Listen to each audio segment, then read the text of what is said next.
I'm in love with this man. I don't care, bitch. I don't care. Call me stupid. I will be stupid, bitch. I'll be stupid in love.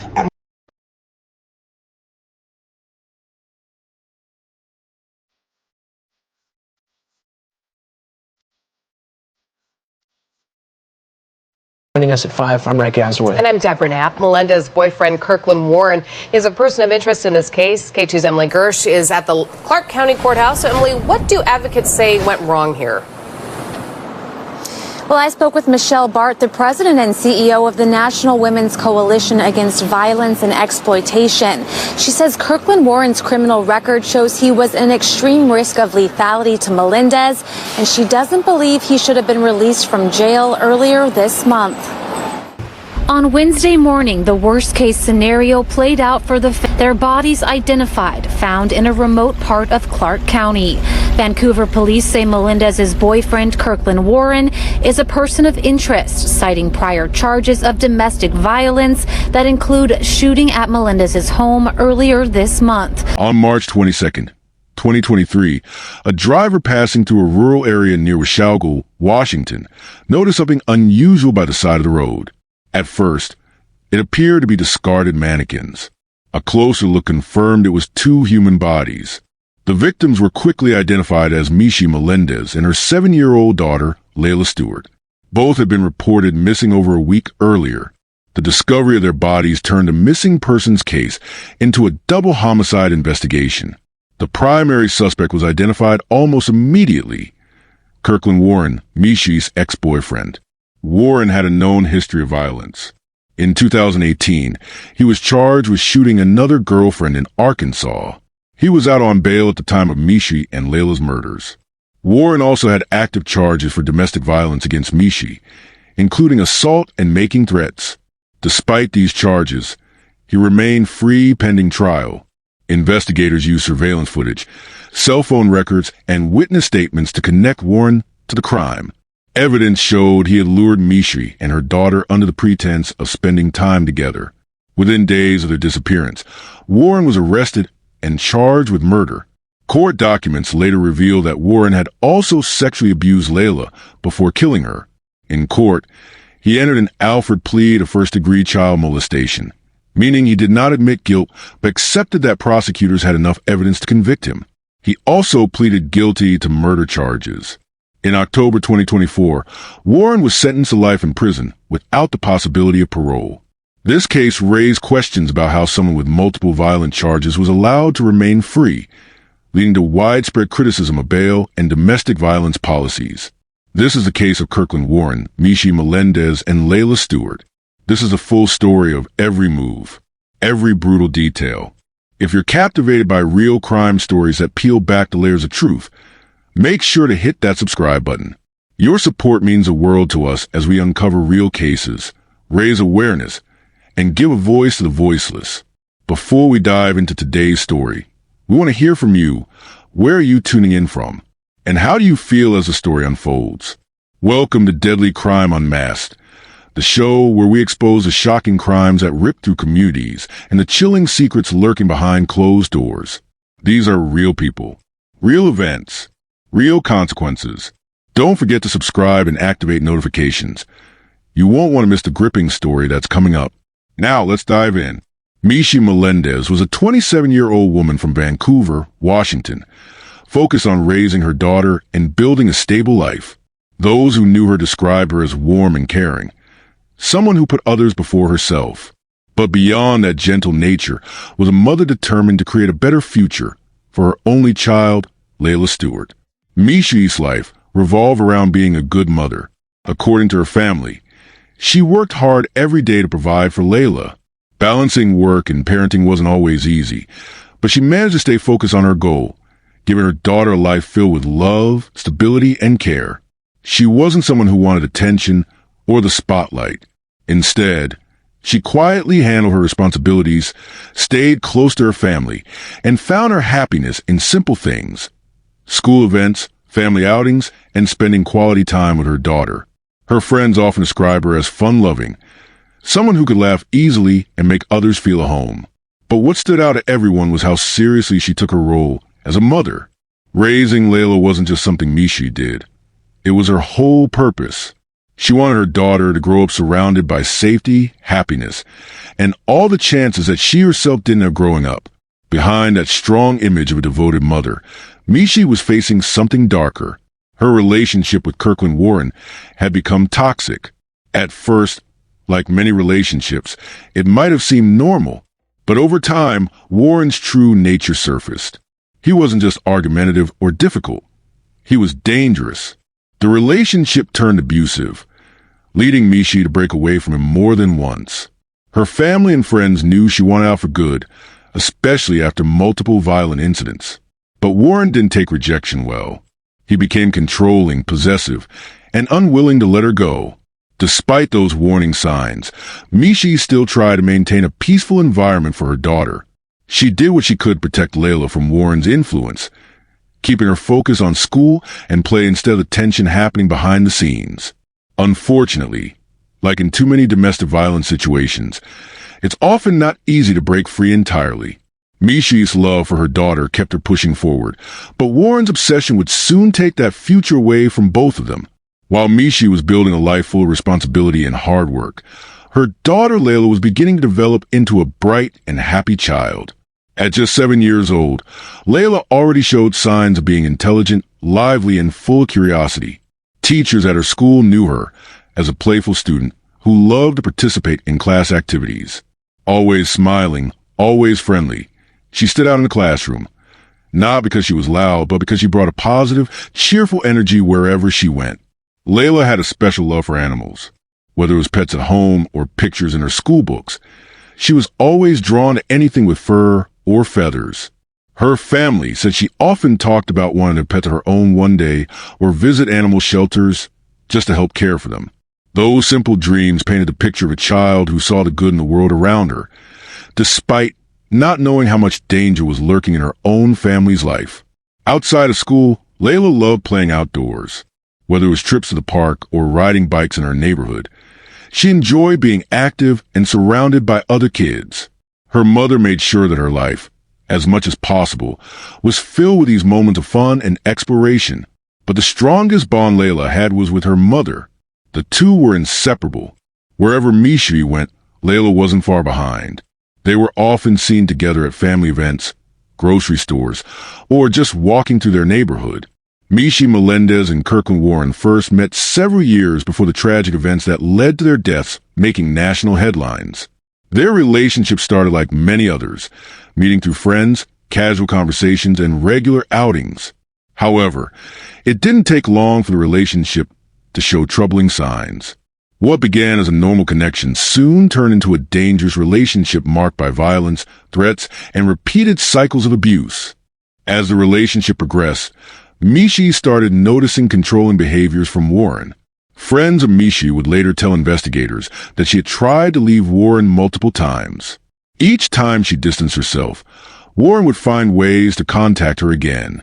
He would call repeatedly, show up uninvited at places she frequented, and use manipulative tactics to convince her to come back.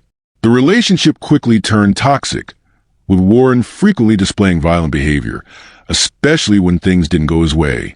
Mishi was not Warren's first victim of violence. His criminal record revealed a long pattern of aggression and abuse toward women. In 2018, before he even met Mishi, Warren had been charged with shooting another girlfriend in Pine Bluff, Arkansas. The incident was serious. According to court documents, Warren allegedly shot that girlfriend during an argument. The woman survived, but Warren was charged with multiple felony counts, including attempted murder. However, despite the seriousness of those charges, Warren was granted bail and released pending trial. That decision would later become one of the key failures pointed out by those following his case after Mishi's murder. Even with the 2018 shooting case still unresolved in Arkansas, Warren relocated to Vancouver, Washington, where he met Mishi. It didn't take long before his violent tendencies surfaced again. In 2022, police arrested Warren for domestic assault against Mishi herself. This incident was a clear signal that Warren was not rehabilitated from his previous violent behavior. According to police reports, Warren assaulted Mishi during a domestic argument. Authorities arrested him and charges were filed. But just like in his earlier case, Warren was once again released pending trial. Despite the repeated pattern of violence, the legal system failed to keep him in custody.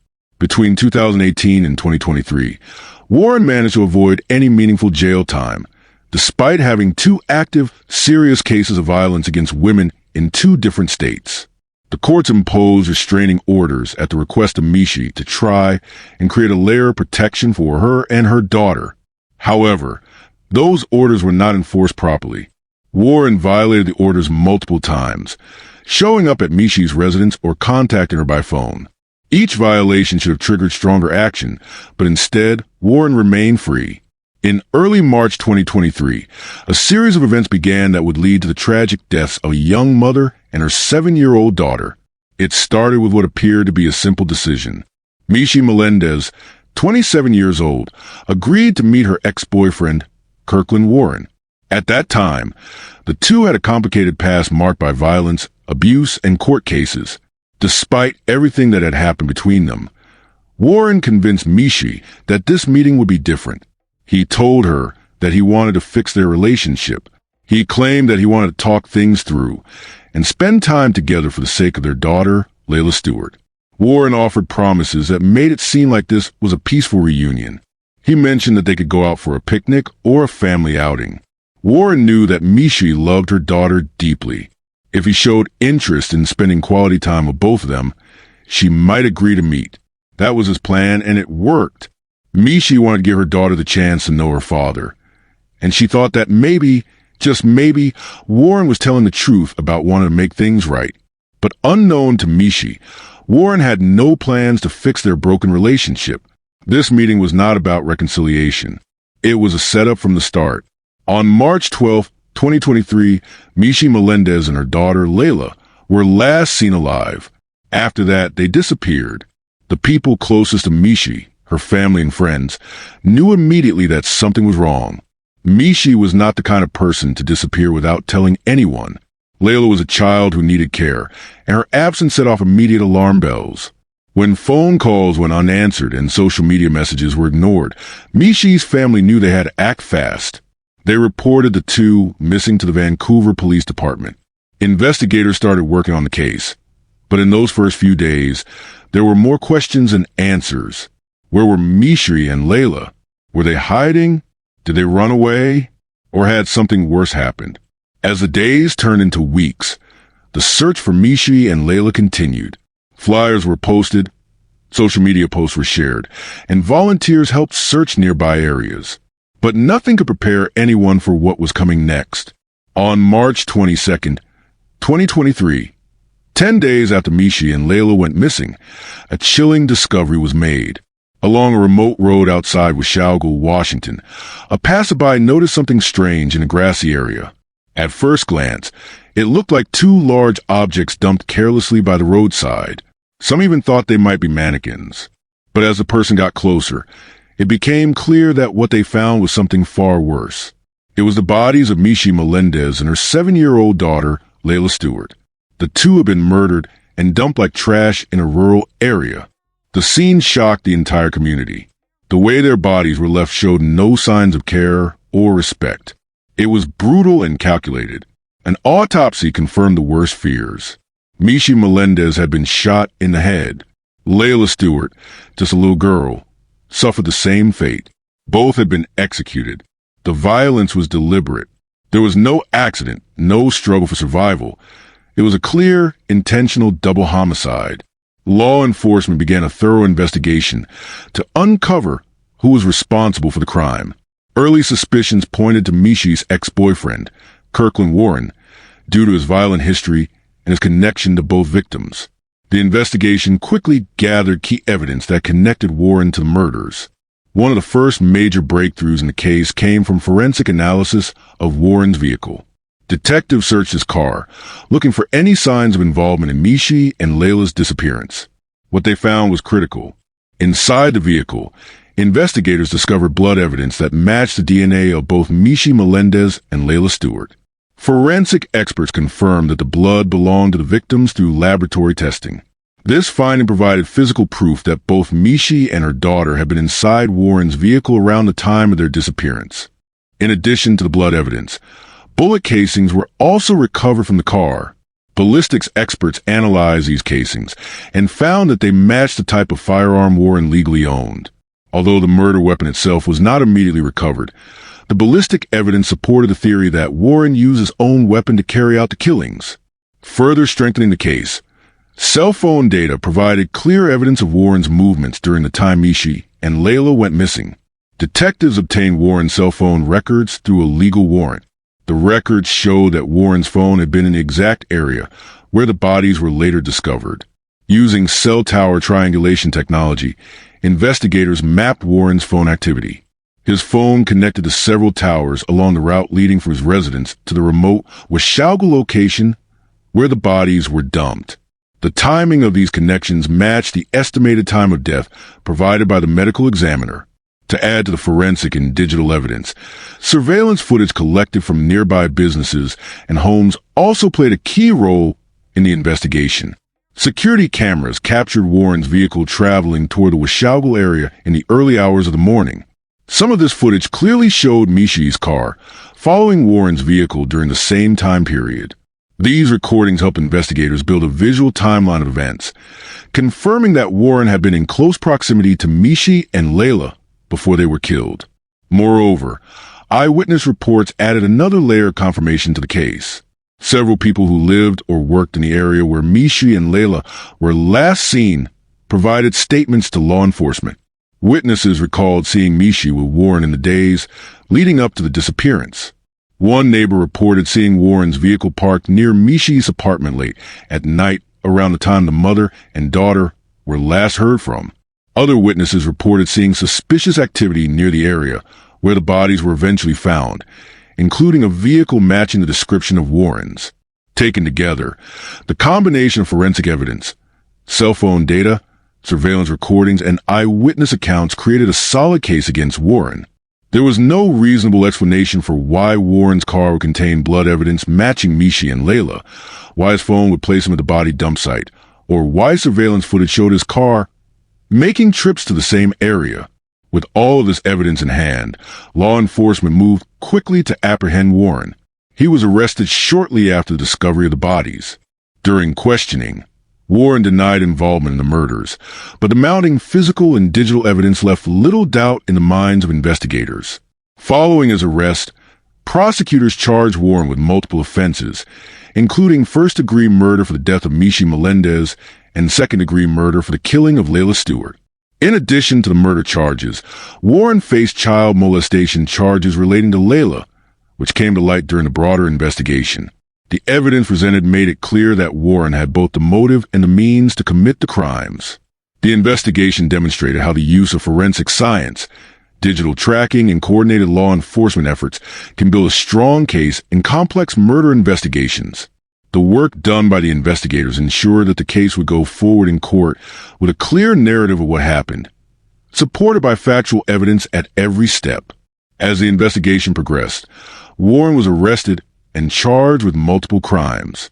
The most serious charges included first-degree aggravated murder for the death of Mishi Melendez and second-degree murder for the death of her daughter, Layla Stewart. Prosecutors also brought forward a charge of first-degree child molestation involving Layla. This charge was based on evidence uncovered during the investigation, which showed Warren had committed sexual abuse against the child before taking her life. In the legal system, first-degree murder is considered the most serious form of murder. It requires premeditation, meaning that the killer planned the act before carrying it out. The evidence collected by detectives demonstrated that Warren had deliberately lured Mishi and Layla to meet with him. He used promises of reconciliation or spending time together as a family to deceive them. The fact that he brought them to an isolated location and executed them by gunshot made it clear that this was a planned, intentional act of murder against Mishi. For Layla's death, prosecutors charged Warren with second-degree murder. While still extremely serious, second-degree murder differs in that it typically does not require proof of premeditation. Prosecutors argued that while Warren may have planned Mishi's murder, the murder of Layla might have occurred afterward in an attempt to eliminate a witness. Regardless of intent, The result was the same. 2 lives lost, one of them an innocent child. During pretrial proceedings, Warren faced overwhelming evidence of guilt. The defense attempted various strategies to reduce his liability, but nothing could explain away the forensic evidence and witness testimony that pointed directly to him. As part of his legal strategy, Warren entered an Alford plea to the charge of first-degree child molestation involving Layla. An Alford plea allows a defendant to maintain innocence, while admitting that the prosecution has enough evidence to likely secure conviction at trial. Essentially, Warren agreed to accept punishment for crime without openly confessing to it in court. This move is often used to avoid lengthy trials or harsher sentences, though in Warren's case, it made little difference given the severity of the charges he faced. The legal process culminated in October 2024, when Kirkland Warren was sentenced. The court handed down the maximum penalty allowed under Washington state law: life imprisonment without the possibility of parole. This means Warren will spend the rest of his natural life behind bars, with no chance of release. The judge overseeing the sentencing emphasized the calculated, brutal nature of Warren's actions and the long history of domestic violence that preceded the murders. The sentence reflected the seriousness of the crimes and the risk Warren posed to society. Following the conclusion of the trial, the families of Mishi and Leila made public statements addressing the failures that led to this tragedy. They highlighted how Warren had a prior history of violence against women, including an earlier shooting charge from Arkansas involving a former girlfriend. Despite this background, Warren was allowed to remain free on bail after being charged with assaulting Mishi in 2022. The family expressed frustration that warning signs were ignored or downplayed by the legal system, leading directly to the murders. In response to the case, advocacy groups and members of the community called for reforms to prevent similar tragedies in the future. Discussions began around bail reform, stricter enforcement of protective orders, and better protection for domestic violence victims who report threats to authorities. Lawmakers also face pressure to evaluate how repeat violent offenders are managed within the criminal justice system, particularly those with prior domestic violence records. The sentencing of Kirkland Warren closed the criminal case, but opened a broader conversation about systemic failures that contributed to Mishi's and Layla's deaths. While Warren's life sentence brought an end to his personal freedom, the aftermath of the murders left lasting consequences for the victims' families and highlighted gaps in legal protections for vulnerable individuals facing domestic violence threats. The family's push for reform reflected a commitment to preventing others from experiencing the same tragedy. When news of Mishi Melendez and Layla Stewart's deaths became public, it triggered widespread outrage across Washington state and beyond. What shocked people the most was not just the brutal nature of the killings, but the fact that Kirkland Warren, a man with a long history of violence, had been free at all.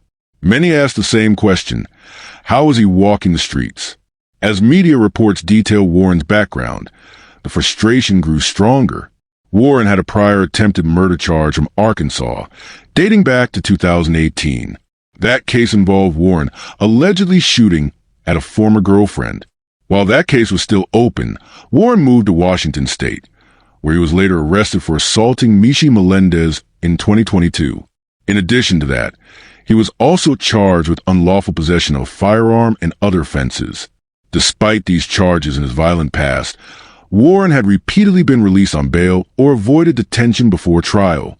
This information triggered strong backlash online. On social media platforms like Facebook, Twitter, and TikTok, users criticized what they described as system failures in the justice system. Commenters pointed to the fact that Warren's violent behavior was well documented, yet courts still allowed him back into society, where he could commit further harm. Multiple viral posts circulated with headlines like, "Why was he out? The justice system failed this family." 2 lives lost because the courts didn't listen. People in the Vancouver and Washougal communities organized local memorials to honor the lives of Mishi and Leila. Candlelight vigils were held in public parks, with friends, neighbors, and strangers gathering to light candles, leave flowers, and write messages of remembrance. Photos of the memorials were shared widely online, creating even more awareness of the tragedy. Beyond just local reactions, advocacy groups across Washington state and nationally began calling for legal reforms. Many focused on domestic violence protections and bail reform. These groups argue that Warren's case was a clear example of what happens when violent offenders are allowed back into society without proper safeguards in place. One of the major points raised by advocacy groups was the need for better enforcement of restraining orders. Mishi had previously sought legal protection against Warren, but the orders had done little to prevent his continued harassment. Legal experts and domestic violence counselors pointed to gaps in the enforcement process that allowed violent abusers to ignore court restrictions. Victim advocacy organizations used the case as an example to push for legislation that would make it harder for violent offenders to be granted bail when facing charges of assault, especially in situations involving domestic violence. These organizations also pushed for stricter penalties for violating restraining orders. In the Washington state legislature, some lawmakers began discussions on potential bills aimed at tightening bail eligibility standards for individuals accused of domestic abuse. Though no major changes had yet been passed at the time, the Warren case remained a key example cited by reform advocates. The criminal justice system itself also faced direct criticism. Court officials and prosecutors were questioned by both the media and community members about why Warren's violent past didn't lead to stricter detention decisions. Some prosecutors explained that Washington's bail system had gaps that gave defendants multiple opportunities for release, especially when cases stretched across multiple states. Meanwhile, national media outlets ran detailed features about the failures of coordination between states.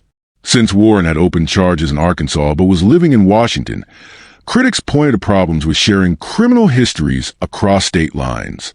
Some reports suggested that Washington courts may not have been fully aware of all the details of Warren's past cases, or that existing laws made it difficult to hold him based solely on out-of-state charges. Through both online discussions and real-world protests, the deaths of Mishi Melendez and Layla Stewart sparked a broader debate about how domestic violence cases are handled in the U.S.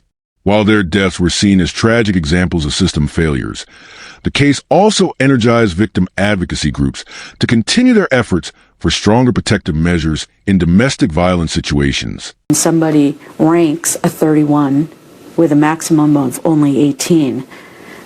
That should be a huge red flag to keep them locked up. So shame on the county. Shame on the county. Personally would love to see that when we have a high or extreme risk lethality, that judges will automatically order offender monitoring for our victims. Big ask, and it's not something that it's going to require bipartisan support. It's going to require, I believe, the public to get behind this, because it does require a vote. It does require the citizens to say, we want this to be different in domestic violence cases where we have a high risk of lethality and we have repeated offenses, and we can show that the offender does pose a significant danger to the victim. After roughly 10 days of searching, Clark County deputies made the grim discovery. 2 bodies matching the descriptions of Melendez and Stewart were found off of a small road near Washougal. Deputies say they only searched the area after someone walking their dog saw something strange. Take a listen. A person was out walking their dog and they thought that they had seen kind of down an embankment off of an area just a little bit from here, kind of what they thought was actually like mannequins. And their concern was that people would call in thinking that they may be bodies. So, a deputy went out and checked it and then realized that they were actually 2 people deceased. If this story gripped your heart and left you questioning the truth, don't forget to hit that like button and share it with others who need to hear it. For more chilling true crime stories that dive deep into the mysteries behind these tragedies, make sure to subscribe to our channel and turn on the notification bell. You won't want to miss our latest updates, investigations, and thought-provoking discussions. Thank you for being part of this journey with us as we uncover the truth and seek justice. Together, we can make a difference. Stay safe, stay aware, and we'll see you in the next one.